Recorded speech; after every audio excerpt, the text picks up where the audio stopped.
अब एक तो कृष्ण जन्माष्टमी अतै तो एक हम अहाँ के सामने में सोहर गीत लगेलहुँ हँ गा बजा रहल छी तो सुनू। आज मोरा देव की नहायलनिया पाना घर गेलनी रे ललना रे करु वासुदेव संग की जन्म सफल हैतड़ी ललना रे करु वासुदेव संग की जन्म सुफल हैतड़ी पहिला सपन देवकी देखल पहिला पहर राति रे ललना रे देखल मुआ के गाछ फरे फूले लो बुधलड़ी ललना रे छोटे मोटे आमुआ के गाछ फरे फूले लो बुधलड़ी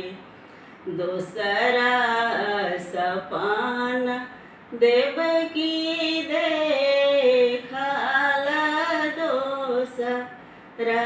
पहर राति रे ललना रे देखल केरा के घौर दुआर बीचे टांगल रे ललना रे देखल केरा के घौर दुआर बीचे टांगल रे तेसरा सपन देवकी देखल तेसरा पहर राति रे ललना रे देखल